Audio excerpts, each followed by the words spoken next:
Hello अनि नमस्ते welcome to my new blog. यहाँ चाहिँ हाम्रो फ्रिज हो। फ्रिजमा चाहिँ यति धेरै सामान छन्। पानीको बोतल छ।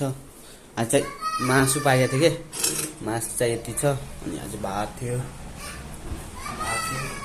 अब यहाँ चाहिँ खानुको लागि पानी लग्नुपर्छ होइन। पानी हजुर छोराको लागि चाहिँ यो कप लग्नुपर्छ। टक्क फ्याँकेर सुई सुई सुई सुई सुई सुई। ए म बिना खाना बसिसके क्या हेर्ने मेरो मुरलाई सब पुऱ्याइदिनु पर्छ क्या। यहाँ सब पुऱ्याइदिनु पर्छ यिनीहरू,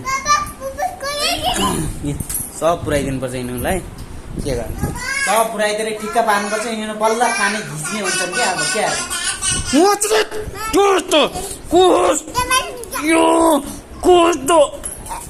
क्या गर्न बाबु खाना बस्यो हजुर। चाहिँ यो भुटुवा हो, भैँसाको भुटो। म बिहान चाहिँ म चाहिँ बिहान गएको थिएँ कि, बिहान 5 बजे गएको थिएँ भुटुवा ल्याउन, 9 बजे आयो।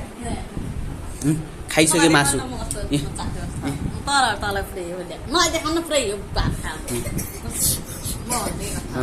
ल ल ल रेडी।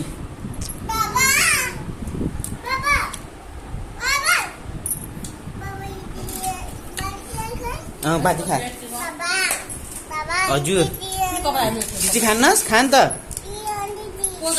पोल्छ।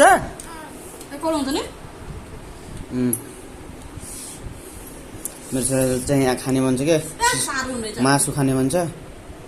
भन्नु मासु खान लाग्छ। कौलो त कलिया हुनु पर्ने। अब कलिया चाहिँ महँगो छ। माथि कति त मिति त कति त गरे बाबु?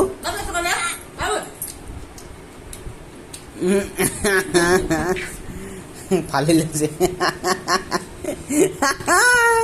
पिरो छ।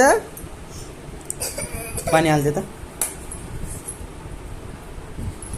एउटा पानीको बोतल पनि खोल्न सक्दैन यार। के जुनिया यहाँ चाहिँ।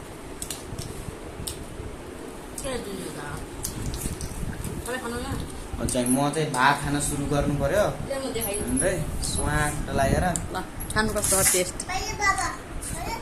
पहिले नखाएर पहिले मासु र भात नखाएर नखानु पर्यो क्या। बड्का माली ल्याइदिनुपर्छ त।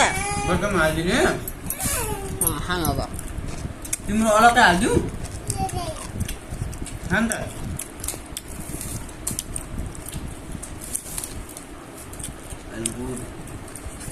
मैले पकाएको बेला केही चिज पनि नराम्रो हुन क्या। बाबाले पोल्छ कि के आयो भ्यान्सी। ल पानी खा। बाई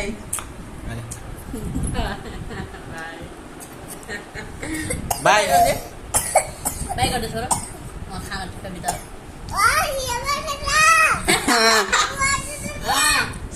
बाबु लाइक एन्ड सब्सक्राइब गरिदिनु भन् त बाबु।